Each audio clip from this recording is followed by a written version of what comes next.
All right, we've made it to our final lesson of week 3. I know there's a lot this week, but I think I wanted to make sure that you have a lot of options, and I think it's important for you to see a lot of the different tools and approaches that you can use. And hopefully you take these tools and approaches and you apply them in ways that are valuable to you, or at least you know about them if something pops up. So the last quick thing I just want to do is show you 2 tools I use for tracking and monitoring websites. And it's really important to try and do this kind of work in a systematic way. We on the team that we have at BuzzFeed that does this kind of work use a lot of spreadsheets. When we come across a website that is spreading misinformation, we add it to a spreadsheet. We also use some tools to look at it on an ongoing basis so that we don't have to keep reinventing the wheel. We're able to go and consult lists of fake websites that we know exist and see what's spreading on them. And I usually start my day scanning across a lot of these websites just to see what's out there and if there's anything we need to move on. So I'm going to show you 2 tools, but I just want to emphasize again that we are constantly monitoring and gathering data. And if you're more systematic in your approach, you're going to be better at doing this kind of stuff. So the 2 tools that I want to show you today are highlighted here. So one is called CrowdTangle. This is a free tool. It's actually owned by Facebook. I want to show you the browser plugin that they have, which is an amazing way to quickly on any web page see what kind of traction it's gotten on Facebook, but also see what accounts have been propagating it on Facebook and on Twitter, because then you can start to track that path. Second tool I want to show you is called BuzzSumo. It's a tool that's actually built for marketers, but I find it really helpful for me to look on a consistent basis and track groups of websites. All right, so I'm going to do kind of a live demo for you here. Let's hope that everything works. All right, so what I've pulled up here is a website called World News Daily Report. This is a website that publishes 100% complete fake articles, and it often scores viral hits with crazy ones like this one, a fake story about a morgue employee who was cremated by mistake while taking a nap. And the way that they approach things is they often take, as you can see here, a really wild mugshot of a real person and then make up a story around it. Now, World News Daily Report, we can see they have a Facebook page with 71,000 fans, but you know, it's not really about their Facebook page. It's about other people seeing these stories and sharing it. So on my web browser here, you can see this little CT. That's the CrowdTangle browser extension. Just search for that online, CrowdTangle browser extension, install it. I really encourage you to have it. You know, I talked about the InVid plugin before, that's here. I talked about the Wayback Machine plugin, that's here. Those are really essential ones that everyone should have. So let's click on the CrowdTangle browser plugin. It's going to show us a couple different things. So the first thing that pops up right away is the amount of Facebook interactions that this particular piece of content has gotten. So it's more than 1 million.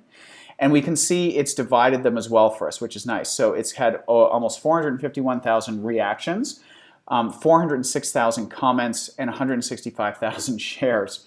So a really viral piece of fake information. And now we can see here that it hasn't pulled up every single account or page or Facebook group that it's been shared in, but it's pulled up some of the more notable and influential ones. And just a quick note, you can also download this data and look at it more in detail. But we can see here, you know, where it's been shared on Facebook, how many interactions each one has gotten. So we see the World News Daily Report Facebook page here, but there are 3 pages, 3 places it was shared that actually got more interactions. And we can scroll down and see here. And we can also see that, you know, Snopes has tweeted about it and debunked it. And, you know, they clearly linked back to the original rather than an archive. So they've given it some extra boost here unintentionally. We can see it's been on Reddit. We can see it's been on Twitter. So this is a great way to scam where something has been going around.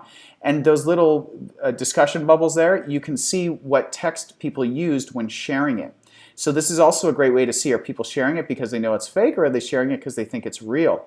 And you know, in a lot of cases, they're just kind of making you know, comments that don't really debunk it at all. And here's someone with 300,000 followers on Twitter who shared it.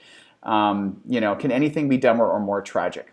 So this is a person who's propagated it. And that's an influential account. Unfortunately, only 77 total retweets and likes, but they really put it out there.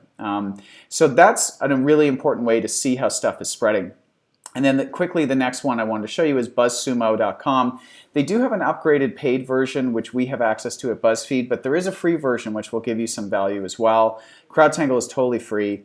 What I can do here is I can pop in the URL for World News Daily Report, and again, it's going to show me Facebook engagements. It's also going to show me Twitter shares, and the cool thing here is I can click on View Backlinks, and it's going to show me some places that have actually linked back to this content. So again, I can see websites over the past year, there's our date filter, that have shared, and here we can see that it was translated into Spanish. And we can see other sites here. Good, here's a debunking that's up there. Here's a site that shared it completely as true. And so you can see where, again, it's been spreading. But the thing that I use BuzzSumo for every single day is what I've done is I've created saved searches. So for example, I have a group of fake news websites that I've been tracking for a long time. I have saved them all together as one search, and I can quickly see, let's go to the past week, what have these sites been sharing? And I can adjust my date filter and see. All right, so we've got the website Hustlers has a fake story about a man stabbing his friend 63 times for making them lose a gaming match. That's a fake story. It's done pretty well. And I can scroll down really quickly and see what other stuff has been spreading around. So I encourage you to familiarize yourself with CrowdTangle. There's not only a browser plugin, but also another tool that enables you to analyze and track Facebook pages, Facebook groups, and Twitter accounts. Really useful. CrowdTangle, again, sign up for that. And BuzzSumo, great tool meant for marketers, but also useful in tracking websites and also seeing how content has been flowing. All right, that's it for week 3. Hope you find these tools useful, and happy hunting out there.